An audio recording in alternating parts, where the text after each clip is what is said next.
ഇന്നാണ് ഇലക്ഷൻ. രാവിലെ റെഡിയായി ID കാർഡും എടുത്ത് നേരെ കോളേജിലോട്ട്.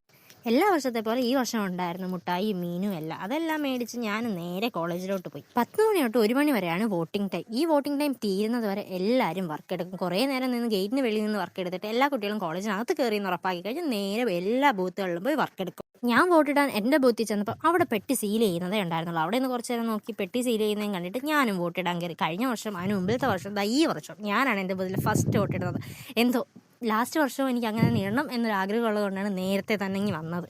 ഒരാൾക്ക് 8 ബാലറ്റ് പേപ്പറാണ് കിട്ടുന്നത്. ആ 8 പേപ്പറിലും കറക്റ്റായിട്ട് വോട്ടൊക്കെ ചെയ്ത് ഞാനും ബാലറ്റ് ബോക്സിലിട്ട് ഞാനും വെളിയിറങ്ങി. ബാക്കിയുള്ളിടത്ത് എല്ലാ ബൂത്തിലും ഒന്ന് പോയി നോക്കാമെന്നും പറഞ്ഞ് നേരത്തെ ഇറങ്ങി. ഈ വർഷം കോളേജിൽ 19 ബൂത്തുണ്ട്. ഈ 19 ബൂത്തും കോളേജിന്റെ പല ഭാഗത്തായിട്ടാണ് കിടക്കുന്നത്. എങ്കിൽ പോലും എല്ലാ കാൻഡിഡേറ്റ്സും എല്ലാ ബൂത്തിലും എത്താൻ ശ്രമിക്കുന്നുണ്ട്. ലാസ്റ്റ് മിനിറ്റ് വരെ അവരെല്ലാവരും നല്ല രീതിക്ക് വർക്ക് എടുക്കുന്നുണ്ട്. ഞാൻ വോട്ട് ചെയ്തിട്ട് നേരെ എല്ലാ ബൂത്തുകളിലും പോയി. എല്ലാ ബൂത്തുകളിലും നല്ല രീതിക്ക് വർക്കെടുപ്പ് നടക്കും. അത് കഴിഞ്ഞ് ഞാൻ നേരെ ക്യാൻറ്റീനിൽ പോയി. ഇലക്ഷൻ ആണെങ്കിലും ക്യാൻറ്റീൻ നടക്കും. ഇലക്ഷൻ ടൈമിൽ പിള്ളേരെക്കാളും ടെൻഷനാണ് സുമാമയ്ക്ക്. കുറച്ച് നേരം അവിടെ നിന്നപ്പോഴത്തേക്കും അനൗൺസ്മെന്റ് വന്നു. വോട്ട് ചെയ്തവരെല്ലാവരും കോളേജിന് വെളിയിറങ്ങണമെന്ന് പറഞ്ഞു. അങ്ങനെ ഞങ്ങളും വെളിയിറങ്ങിയപ്പോഴത്തേക്ക് 2 വണ്ടി പോലീസും എല്ലാ പാർട്ടിക്കാരുടെയും വെളിയിലുള്ള നേതാക്കളും എല്ലാം വന്നിട്ടുണ്ട്. എല്ലാ വർഷവും ഇലക്ഷൻ കഴിയുമ്പോൾ ഇവിടെ ഫുഡ് ഉണ്ടാവാറുണ്ട്. ഞങ്ങളെല്ലാവരും കൂടി മുളങ്കാട്ടി പോകുമ്പോൾ ഞങ്ങൾക്ക് മുളങ്കാട്ടിൽ നിന്ന് ഫുഡ് കിട്ടി. ഞങ്ങൾ അവിടെ നിന്ന് 3 പൊതിച്ചോറ് മേടിച്ച് ഞങ്ങൾ മുളങ്കാട്ടി ഇരുന്ന് തന്നെ ഫുഡ് കഴിച്ചു. കോളേജിനകത്ത് നിന്ന് എല്ലാവരും ഇറക്കി വിട്ടതുകൊണ്ടും വെളിയിൽ നല്ല വെയിലായതുകൊണ്ടും എല്ലാവരും മുളങ്കാട്ടിലുണ്ട്. എല്ലാവരും മുളങ്കാട്ടി വന്ന് ഇന്ന് ഫുഡൊക്കെ കഴിച്ച് കുറച്ച് നേരം അവിടെ ഇരുന്ന് ഇനി വൈകിട്ടത്തെ റിസൾട്ടും കഴിഞ്ഞിട്ട് എല്ലാവരും പോകത്തുള്ളൂ.